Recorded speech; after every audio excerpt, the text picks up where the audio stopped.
उनकी मां बीमार हो गई और 27 दिन में उनके मां की मृत्यु हो गई, उनके पिताजी गुजर गए। आरबीएस मनी को इस तरह से मेंटली टॉर्चर किया गया। आरबीएस मनी कह रहे हैं कि वो हैरान हैं ये जान करके कि साध्वी प्रज्ञा सिंह ठाकुर जिंदा है और कर्नल पुरोहित जिंदा है।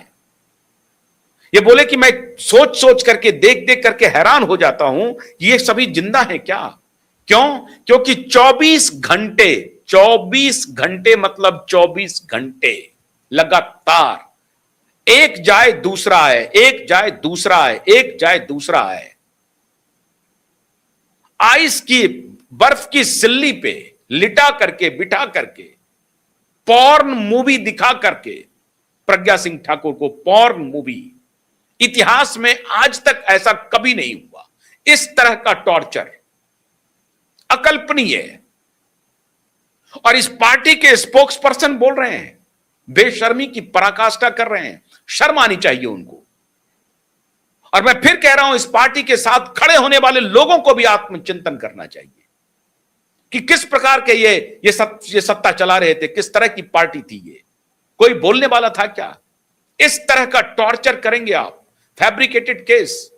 आरबीएस मनी कह रहे हैं कि मैं हैरान हूं कि कर्नल पुरोहित जिंदा बच गए हैं, साध्वी प्रज्ञा सिंह ठाकुर जिंदा हैं, क्योंकि जो टॉर्चर उन दोनों ने झेला अविश्वसनीय है।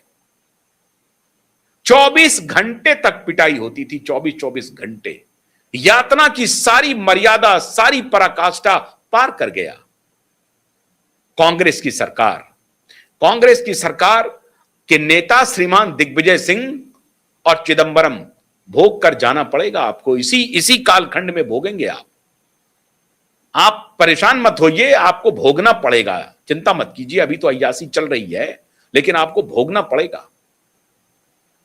एक व्यक्ति कह रहे हैं कि मेरी मां की मृत्यु हो गई, मेरे पिताजी चले गए उस अवसाद में, लेकिन फिर भी हम लोग आज जिंदा बचे हैं, तो ईश्वर का वो आभार प्रकट कर रहे हैं। आरबीएस मनी कह रहे हैं, एक सरकारी अधिकारी कह रहे हैं। बाद में भारत सरकार ने उन्हें पद्मश्री दिया है, अच्छी बात है, पद्मश्री से उनको सुशोभित किया है। हाल ही में पद्मश्री मिला है आरबीएस मनी को। लेकिन एक आरबीएस मनी, एक अंडर सेक्रेटरी जो खुद आज खुलासा कर रहा है, और ये पार्लियामेंट सेशन के पहले उनका इंटरव्यू आ रहा है, इसके पहले भी उन्होंने बोला है, किताब लिखी उन्होंने कि किस प्रकार से उनको टॉर्चर किया गया। और अब आप खेल समझिए, जिस वक्त ये इशरत जहां से और आज तक पूरा इकोसिस्टम, इशरत जहां के इनकाउंटर से लेकर के हिंदू मुसलमान राइट से लेकर के मालेगांव एक्सप्रेस कांड, 26/11 हमला, और इस सबको जोड़ते हुए हिंदू टेररिज्म को स्टैब्लिश कर रहे थे। किनके कनाइवेंस के साथ? आईएसआई के कनाइवेंस के साथ। ये कह रहे हैं कि आईएसआई और कांग्रेस, इंडियन नेशनल कांग्रेस, साफ कह रहे हैं आईएनसी, आईएसआई और इंडियन नेशनल कांग्रेस के बीच एक फिक्स्ड मैच था 26/11 का हमला।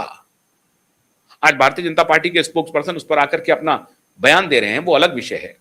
लेकिन जो कोई भी इस इंटरव्यू को देखेगा, आपका खून खौल जाएगा। इस तरह की बात हो रही थी, और फिर भी लोग शांत हैं। और फिर भी इस पार्टी को, मैं हैरान हूं इस पार्टी को समर्थन देने वाले लोगों का। ये वो पार्टी नहीं है, वो पटेल की पार्टी नहीं है, भूल जाइए आप। ये कांग्रेस पार्टी उस पटेल की पार्टी नहीं है, वो कृपलानी की पार्टी नहीं है, वो गांधी की भी पार्टी नहीं है। ये पार्टी तो कुछ और है, एक गिरोह है, और उस गिरोह को कुछ लोग गिरोहबाज चला रहे हैं, और गिरोहबाज का पूरा एक्सपोजे हो रहा है। तो एक तरफ किताब लिखवाया गया, अजीज बर्नी ने लिखा कि आरएसएस की साजिश थी 2010 में, और इनॉग्रेशन किसने किया? इसी दिग्विजय सिंह ने किया। जो दिग्विजय सिंह जाकिर नायक जी बोलते हैं, ओबामा जी बोलते हैं, ओसामा जी बोलते हैं। ओबामा की किताब का जिक्र हो रहा है। ओबामा ने किताब लिखा था, अमेरिकी पूर्व राष्ट्रपति ने, कि 26/11 के बाद भारत पाकिस्तान पर हमला करने वाला था, लेकिन कांग्रेस पार्टी की सरकार ने उसको, सेना तैयार थी, एयर मार्शल का जवान का स्टेटमेंट है कि हम तैयार थे हमला करने के लिए, लेकिन इन लोगों ने रोक दिया। और फिर उसके बाद कुछ ही महीनों के बाद सरमलन शेख में जाकर के ज्वाइंट डिक्लेरेशन किया भारत पाकिस्तान दोनों मिलकर के कि आतंकवाद से हमारी बातचीत पर कोई असर नहीं पड़ेगा। बेशर्मी की पराकाष्ठा देखिए। Was it a complete fixed match between INC and ISI of Pakistan? RBS money का जो डिक्लेरेशन है, आरबीएस मनी का जो स्टेटमेंट है, वो बेहद महत्वपूर्ण है और देश के एक एक नागरिक को यह जानने का अधिकार है कि किस प्रकार से इंडियन नेशनल कांग्रेस, जो वो कांग्रेस नहीं है, वो गांधी का कांग्रेस नहीं है, फॉर दैट मैटर उस नेहरू का कांग्रेस नहीं है, वो इंदिरा का कांग्रेस नहीं है, यह कांग्रेस एक गिरोह चला रहा है जिसको आईएसआई उसको फंड कर रहा है। फंड का मतलब है आईएसआई उसको प्रोटेक्ट कर रहा है। और ये आरबीएस मनी ओपनली कह रहे हैं कि ये फिक्स मैच था 26/11 between Indian national Congress and ISI, Pakistan की खुफिया एजेंसी के द्वारा करवाया गया था। और मैं अब उस पूरे कालखंड को देख रहा हूं कि कैसे 2010 में एक आलमी सहारा का संपादक किताब लिखता है आरएसएस की साजिश 26/11 और उसका विमोचन कर रहे हैं दिग्विजय सिंह। दिग्विजय सिंह, पी चिदंबरम, इन सबके खिलाफ भारत सरकार को फौरन से पेशतर कानून के घेरे में जितनी कार्रवाई हो सकती है की जानी चाहिए। और जब इनके पास फैक्ट्स हैं, आरबीएस मनी ऑन कैमरा बोल रहे हैं कि हिंदू आतंकवाद की पूरी थ्योरी ये थी आरएसएस के लोगों को गिरफ्तार करने की। साध्वी प्रज्ञा सिंह ठाकुर ने स्टेटमेंट दिया था कि जब परमवीर सिंह उनकी पिटाई कर रहा था तो परमवीर सिंह, जो मुंबई का बाद में पुलिस कमिश्नर बना, उस परमवीर सिंह और उनके सारे पुलिस वाले वो कह रहे थे कि आप आरएसएस के लोगों का नाम ले लो, बड़े लोगों का, आरएसएस संघ प्रमुख का नाम ले लो और मोदी का नाम ले लो, अमित शाह का नाम ले लो, इन लोगों का नाम ले लो, हम तुमको जाने दे देंगे।